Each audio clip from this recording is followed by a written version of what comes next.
दावत खत्म होने के बाद राजा वीरान और रानी पारो अपने कमरे में चले गए सोने के लिए। वहां वे बिस्तर पर ना सोए हुए नीचे सो गए।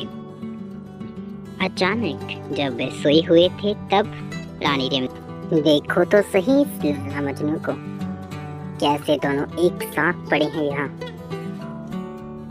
बस चले तो मैं तुम दोनों को मार दूं, पर लेकिन अब मेरा शिकार सिर्फ पारो है।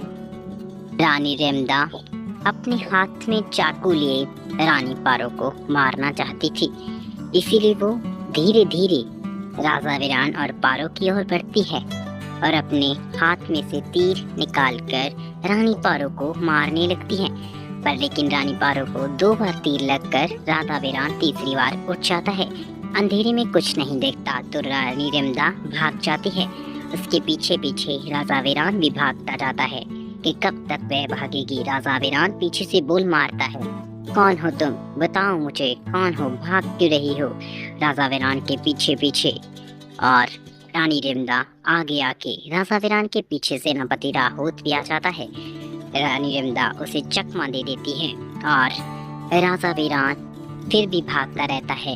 अंधेरी रात हो जाती है। राजा वीरान महल के बीचों से निकलकर बाहर जंगल में आ जाता है। तभी वहाँ वो सेनापति राहोत को पकड़ लेता है, क्योंकि उसे पता लग चुका था कि सेनापति ने ही इसे मारा है। और सेनापति को देखकर उसे सब जान चुका था कि ये तो वही दुश्मन है जो रानी लक्ष्मीबानी रानी साकिमी को मारा था, जिसने अब वैसे नहीं छोड़ेगा।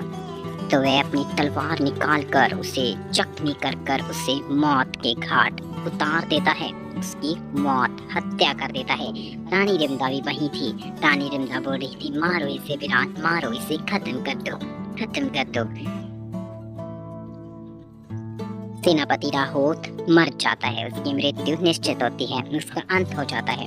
राजा वीरान कहता है, मुझे सब पता चल चुका है रानी रेमदा, तुम अब महल में चलो, तुम्हारा सब वहाँ फैसला होगा। सुबह होती है। रानी रेमदा बहुत ही फिक्र में होती है कि कैसे राजा वीरान को सब पता चल गया है, क्या पता चला है, कैसे।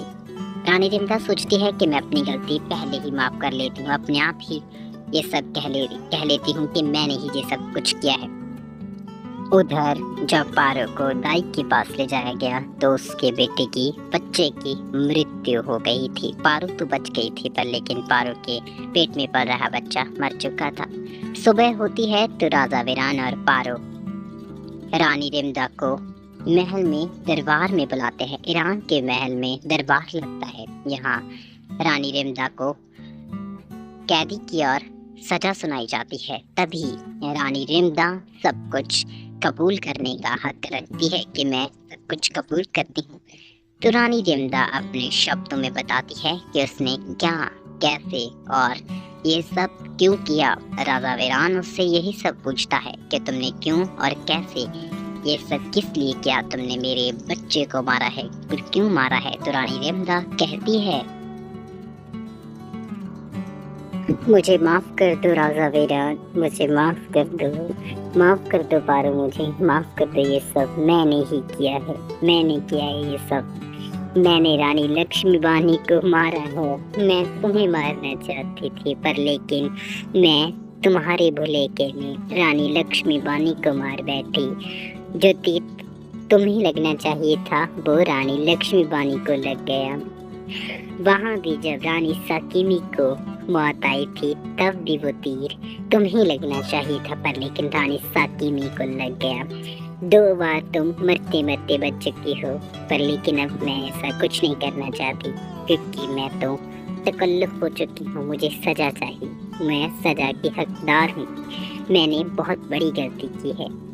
मैं राहोत सेनापति के पीछे लग गई थी, वो सिर्फ राजगद्दी चाहता था और मैं सिर्फ अपनी माँ को चाहती थी, पर लेकिन मेरी माँ तो मुझे नहीं मिली। अब मैं सिर्फ अपनी बहन को पाना चाहती हूँ। मुझे क्षमा कर दो, मुझे माफ कर दो पारो, माफ कर दो राजा वीरान, मुझे सजा दो, मैं सजा की हकदार हूँ, मैं सजा चाहती हूँ, मुझे सजा दी जाए, मैं सजा से पीछे नहीं हटूंगी राजा वीरान। रानी पारो, मुझे सजा दी जाए और इस ईरान राज्य की रानी बनकर मुझे सजा दे। पारो और वीरान मुझे माफ कर दो, माफ कर दो। राजा वीरान रानी रिमदा को 1 महीने के लिए कैद खाने काल कोठरी में डाल देता है। पारो उसे यही फैसला सुनाने के लिए कहती है। राजा वीरान और पारो का यही फैसला था कि वह 1 महीने के लिए काल कोठरी में बंद कर दी जाए। ऐसा ही हो